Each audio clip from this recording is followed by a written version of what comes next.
Olá, alunos. Eu sou a professora Cláudia, professora do terceiro ano do Colégio Militar de Brasília, da equipe de Física. Vamos agora a uma aula de calorimetria, com alguns conceitos e a resolução de exercícios. Relembrando aí, calorimetria é a área da física que estuda os fenômenos físicos relacionados às trocas de energia térmica.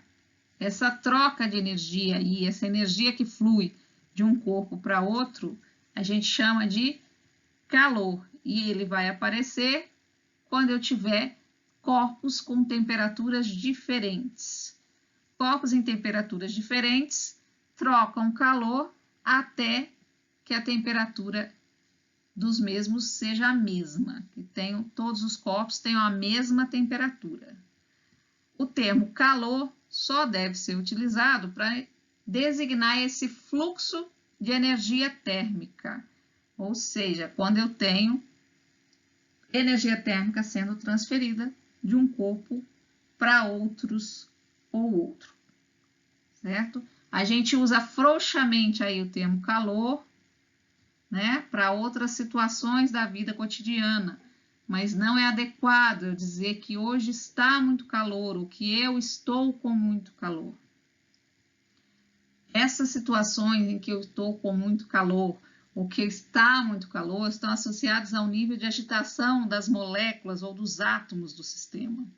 E para essa situação, o conceito adequado, o termo adequado é o de temperatura, que é a grandeza física que vai definir o estado térmico de um corpo ou de um sistema, certo? Quanto maior a agitação térmica, ou a movimentação dos átomos e moléculas num sistema, a temperatura é mais alta. Menor agitação, temperatura mais baixa. Então, temperatura mais alta está mais quente, temperatura mais baixa está mais frio. Então, o correto no dia a dia é usar: hoje está muito quente, eu estou com frio, né? A minha temperatura está mais baixa, a minha temperatura está mais alta. Não é adequado usar o termo calor. Quando um corpo recebe energia térmica de outro corpo, ele pode usar esse calor recebido para duas coisas. Uma é para variar a sua temperatura, certo? Se ele está recebendo calor, ele vai aumentar a sua temperatura. Se ele perder calor para outro corpo, ele vai diminuir a sua temperatura. Essa é a primeira situação. A segunda situação é quando ele usa o calor recebido para alterar a configuração das suas ligações aí, suas ligações atômicas e moleculares aí. Quando ele tem aumento de temperatura, eu vou aumentar a energia térmica ali dos átomos, a energia interna, e ele vai poder se organizar de maneira diferente. Essa absorção de calor que provoca essas mudanças nas ligações, a gente chama de mudança de fase, certo?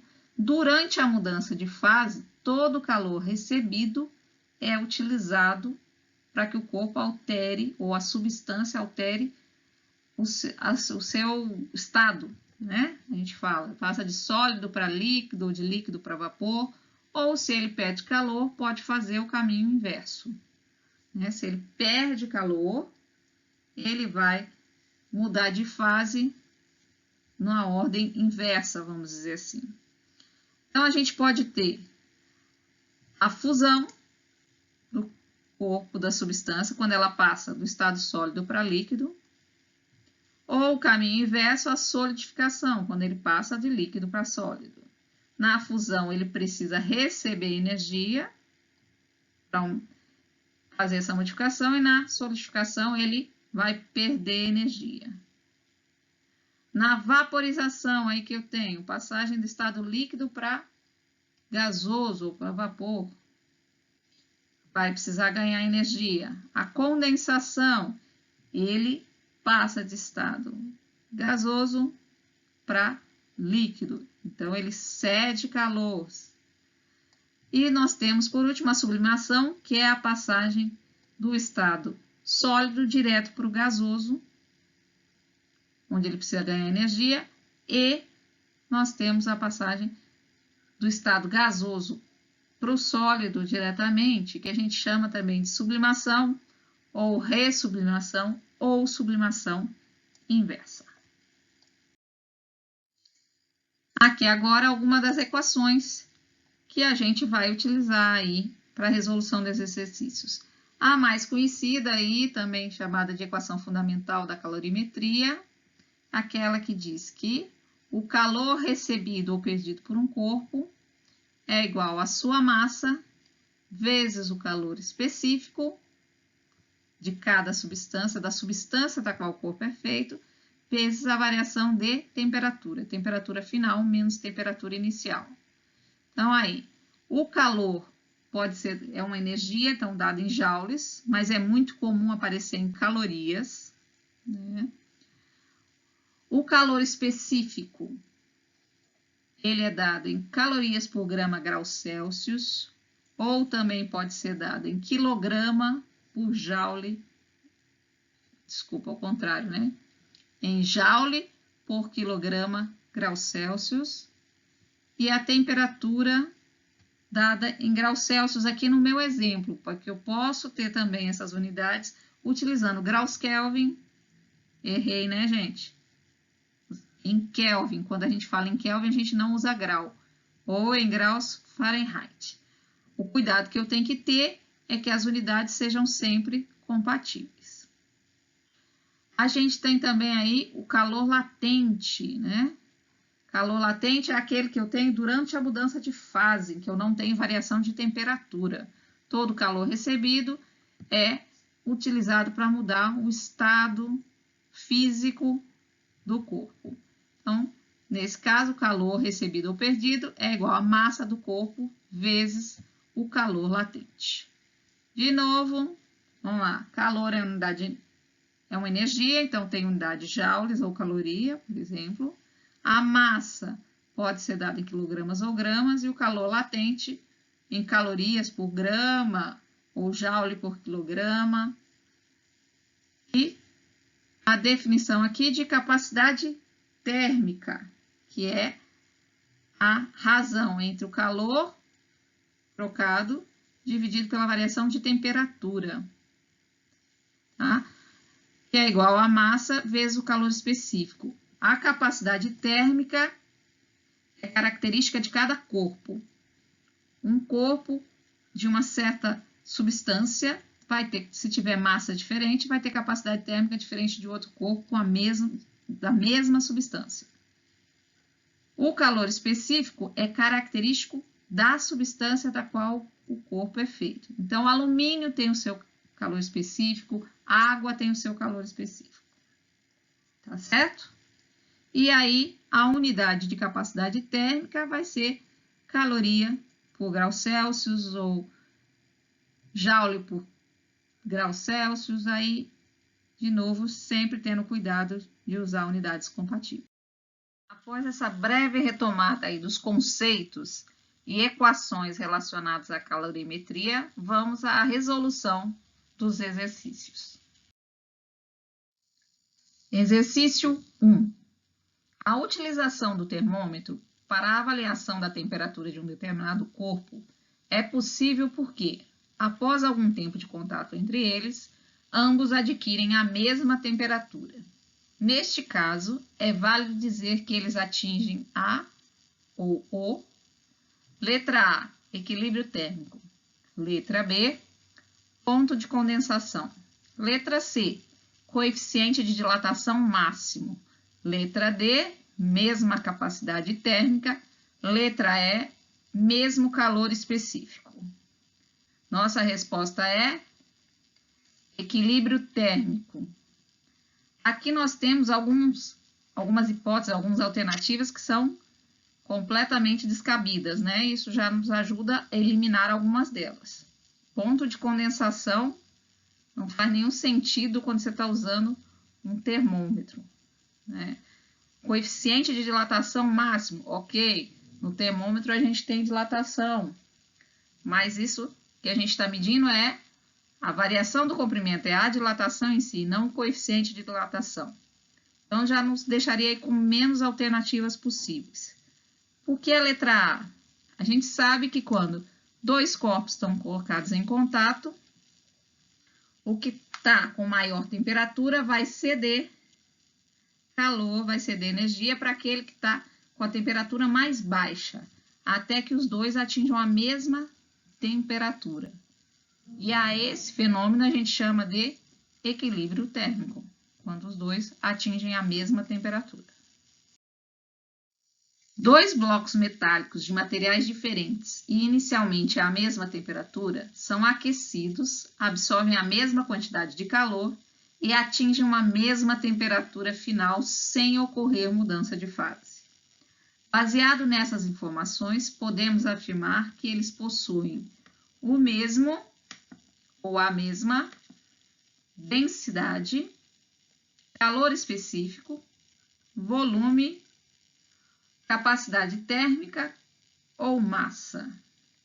Podemos afirmar que eles possuem a mesma capacidade térmica. Nós temos materiais diferentes que recebem a mesma quantidade de calor e, ao final, vão atingir uma mesma temperatura. Então, a gente sabe que capacidade térmica é calor dividido por variação de temperatura. No enunciado diz que eles recebem a mesma quantidade de calor e têm a mesma variação de temperatura. Então, só podem ter capacidade térmica igual. Por que não poderia ser a resposta o fato de ter o mesmo calor específico? Porque eles afirmaram que eu tenho materiais diferentes. Materiais diferentes vão ter calor específico diferente. Exercício 3. Um estudante foi à piscina do clube durante o dia e verificou que, devido à ação do sol, o chão de granito estava mais quente do que a água. Isso ocorre porque, letra A, a capacidade térmica da água independe da massa. Letra B, ocorreu o fenômeno de convecção no granito. Letra C, o calor específico da água é maior que o do granito. Letra D, para sofrer o mesmo aumento de temperatura, certa massa de granito precisa receber mais calor que a mesma massa de água. E letra E, dois corpos com a mesma temperatura apresentam transferência de calor entre si quando estão em contato. Vamos avaliar aí as nossas alternativas. Alternativa 1, a capacidade térmica da água independe da massa. Errada, a gente sabe que a capacidade térmica é uma característica do objeto. Ela depende do material do qual ele é feito e também da massa do objeto. Então, alternativa A, errada, a capacidade térmica não faz nem sentido em falar da água, seria da água que está contida na piscina. Ela vai depender da massa. Alternativa B, ocorreu o fenômeno de convecção no granito. Quando a gente fala em transferência de calor aí por convecção, a gente sabe que precisa de um movimento das partículas, né? A gente tem correntes de convecção, por exemplo, numa água que está sendo aquecida. Você tem que a água que está embaixo, mais próxima da chama, ela se aquece primeiro, diminui a sua densidade e ela sobe. E a água fria desce. Não faz sentido falar em correntes de convecção no material sólido. Então, completamente errado esse item. Letra C. O calor específico da água é maior que o do granito. Agora sim, o que nós temos aqui no enunciado? Que devido à ação do sol, o chão de granito ficou mais quente que o da água. Se é devido à ação do sol, tanto a água quanto o granito receberam a mesma quantidade de calor, certo? Se receberam a mesma quantidade de calor e o granito se aqueceu mais, teve uma maior variação de temperatura, significa que o calor específico do granito menor que o da água. Portanto, a alternativa C, correta. Calor específico da água é maior que o do granito. Letra D. Para sofrer o mesmo aumento de temperatura, certa massa de granito precisa receber mais calor que a mesma massa de água. Errado, né? O que aconteceu aqui que o granito, ao receber a mesma quantidade de calor, variou mais a sua temperatura. Teve um aumento maior de temperatura. Então, é o contrário do que está dizendo a letra D. E letra E, dois corpos com a mesma temperatura apresentam transferência de calor entre si quando estão em contato. Não tem nada a ver com exercício, né? Essa resposta. E, além disso, nós sabemos que dois corpos só vão trocar energia térmica entre si, só vai haver transferência de calor se as temperaturas forem diferentes. Exercício 4. Uma substância pura, inicialmente em fase líquida, recebe calor Q de uma fonte térmica e sua temperatura varia conforme o gráfico abaixo.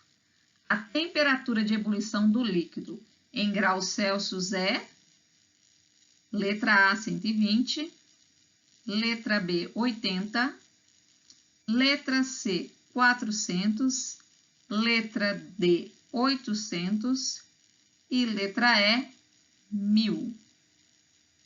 Alternativa correta, letra B, 80 graus Celsius. De onde veio isso? Analisando o enunciado e o gráfico. O enunciado diz o quê? Que uma substância pura inicialmente na fase líquida. Então, nas temperaturas iniciais, a minha substância está aqui na fase líquida. Conforme aumenta a temperatura, ela vai vai passar aqui por uma mudança de fase. Se eu estou aumentando a temperatura, ela vai passar de líquido para vapor. Então, aqui nessa região, para esta temperatura, é onde vai acontecer a ebulição. Então, analisando ali o gráfico, a gente vê que a temperatura de ebulição dessa substância é de 80 graus Celsius. Exercício 5.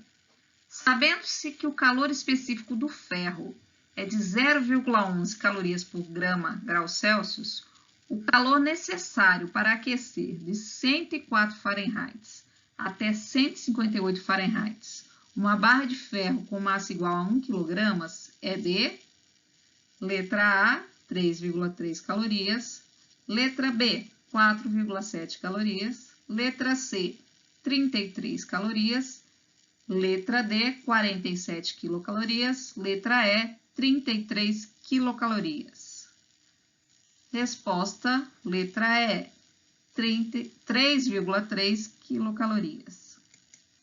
Primeira coisa que a gente tem que fazer, nós temos aqui, ó, a temperatura em graus Fahrenheit e o calor específico em graus Celsius. Então, eu preciso converter as escalas, certo? Como é que a gente converte de uma escala de temperatura para outra? A gente sempre vai fazer uma proporção, né? A parte está para o todo na mesma proporção nas duas escalas. Como é que é isso? A temperatura que eu quero conhecer, menos a temperatura aqui de referência, no caso a temperatura de fusão do gelo, dividido pelas duas temperaturas de referência aqui, ó. Ebulição da água e fusão do gelo na escala Celsius. É igual a temperatura que eu conheço, que é, no caso, em graus Fahrenheit, menos a temperatura de referência do mesmo ponto. Então, aqui, fusão do gelo, 32 graus Fahrenheit. Dividido pela temperatura de ebulição da água, menos a temperatura de fusão de gelo. Aqui, temperatura de ebulição da água em graus Fahrenheit, 212. Então, aí, TC sobre 100, temperatura em Celsius dividido por 100, é igual a temperatura em Fahrenheit menos 32, dividido por 180. Se vocês preferirem, quem já tiver lá de cabeça aquelas 5 nonos, 9 quintos, vezes 1 menos 32, que eu não me lembro nunca, então por isso eu sempre faço assim, e vale para todas as escalas essa conversão. Mas se preferir, pode usar aquela outra equação. Então, vamos lá. Usando aqui para os valores que foram dados no enunciado. Para a temperatura inicial de 104 Fahrenheit, substituindo aqui na equação de conversão que a gente obteve, eu sei que a temperatura de 104 Fahrenheit vai equivaler a uma temperatura em Celsius de 40 graus Celsius. Temperatura final em Fahrenheit, 158 graus Fahrenheit, equivale a 70 graus Celsius. Sendo assim, agora eu posso fazer o que o enunciado pediu, que é qual é a quantidade de calor que eu preciso para elevar a temperatura do ferro de 104 Fahrenheit a 108 graus Fahrenheit. Então, vamos lá. Massa precisa estar em gramas, porque o calor específico está em calorias por grama graus Celsius. Então, 1 quilograma são 1000 gramas. Temperatura a gente já converteu, temperatura inicial de 40 graus Celsius, final de 70 graus Celsius. E aí, para usar o calor, para calcular agora o calor necessário, só usar aquela equação de sempre, calor é igual a mc vezes ΔT, massa vezes calor específico vezes a variação de temperatura. Substituindo os valores, eu vou obter 3.300 calorias, que é igual a 3,3 quilocalorias. Resposta letra E. Exercício 6. Um corpo dentro de um calorímetro de capacidade térmica desprezível recebe calor exclusivamente de uma fonte cuja potência é 120 watts. Sua temperatura T varia com o tempo de acordo com o gráfico abaixo. A capacidade térmica desse corpo em joules por grau Celsius é de 160 joules por grau Celsius. Por quê? Potência, nós sabemos que é trabalho dividido pelo tempo, ou energia dividido pelo tempo. Neste caso aqui, como a gente está aquecendo um corpo, que eu tenho a energia térmica, é calor sendo transferido a esse corpo. Então, a potência eu vou poder escrever como calor dividido pelo tempo. Mas como é que a gente pode definir o calor aí que o corpo está recebendo? É a sua capacidade térmica vezes a variação de temperatura. Então, agora, a gente consegue aí escrever essa capacidade térmica, que é o que ele está perguntando, em termos das grandezas fornecidas. Potência, variação de temperatura e variação de tempo. Olhando aqui no gráfico, a gente vê que a variação de tempo, o intervalo de tempo é de 80 segundos. Esse corpo foi aquecido durante 80 segundos. E a variação de temperatura que ele sofreu foi de 60 graus Celsius. Então, substituindo aqui os valores, potência 120 watts, temperatura em graus Celsius e tempo em segundos.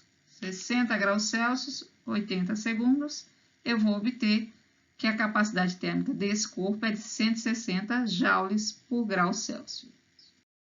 Exercício 7. Um calorímetro contém 240 gramas de água a 10 graus Celsius e dentro dele são colocados 120 gramas de um metal a 130 graus Celsius. Supondo que só ocorra a troca de calor entre a água e o metal, a temperatura final de equilíbrio do sistema água e metal em graus Celsius será de 22,2 graus Celsius, 30 graus Celsius, 32,8 graus Celsius, 36,0 graus Celsius ou 40,1 graus Celsius. Dados: calor específico da água igual a 1 caloria por grama grau Celsius e calor específico do metal igual a 0,40 calorias por grama grau Celsius. Vamos lá, dentro do calorímetro eu tenho 240 gramas de água e 120 gramas de um metal. Supondo que a troca de calor é só entre a água e o metal, o que eu tenho? O calor cedido por um mais o calor recebido pelo outro vai ter que dar 0. Então, vamos lá. Calor sensível, a equação fundamental aí da calorimetria. MC ΔT da água mais MC ΔT do metal, a soma tem que ser nula. Tudo que um perdeu, o outro ganhou. Substituindo aqui os valores, 240 gramas de água, calor específico da água 1, temperatura final da água é o que eu quero saber, temperatura de equilíbrio do sistema, temperatura inicial da água 10. Massa do metal de 120 gramas, calor específico do metal de 0,4 calorias por grama grau Celsius, temperatura inicial do metal 130 graus Celsius. Então, aí, fazendo as contas, lembrando que aqui nesse exercício todas as unidades estavam compatíveis, por isso não precisei fazer conversões.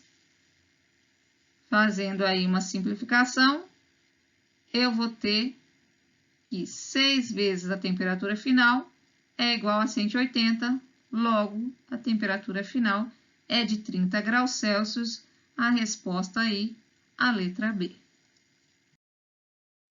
Exercício 8. Representa-se ao lado a curva de resfriamento de um corpo de massa 50 gramas, inicialmente no estado líquido.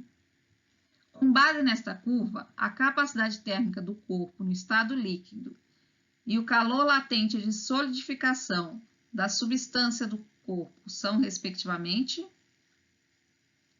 Então, aí, nossa resposta, letra B. Vamos analisar por quê. Vamos lá. Olhando aí nosso gráfico, o que a gente tem? Como ele disse que o corpo, inicialmente no estado líquido, é resfriado. Então, se ele começou no estado líquido, foi resfriado, diminuiu sua temperatura, ele vai passar aqui por uma mudança de fase, que vai ser qual? A solidificação. Ele vai passar do estado líquido para o estado sólido, certo? Durante a mudança de fase, eu não tenho variação de temperatura, então aqui, por isso representado por esse patamar aqui no gráfico. E a partir de então, ele vai para o estado sólido e vai diminuir sua temperatura, certo? Ele está perguntando a capacidade térmica do corpo no estado líquido. Capacidade térmica, a gente sabe que é calor, dividido pela variação de temperatura. Então, está aqui, a temperatura inicial é de 180 graus Celsius, temperatura final, 100 graus Celsius. Então, final menos inicial, 100 menos 180, menos 80 graus Celsius. E o calor? O calor aqui teve uma variação de 10 calorias negativas. Por quê? Porque se ele está sendo resfriado, ele está perdendo calor, ele está cedendo calor para o outro ambiente, para outra parte do sistema. Então, por isso aqui negativo, a capacidade térmica desse corpo 0,125 calorias por grau Celsius. Segunda parte da questão, qual é o calor latente de solidificação? Então, aqui, vamos observar esse patamar, que é onde ocorre a mudança de fase, a solidificação do corpo, aí, da substância.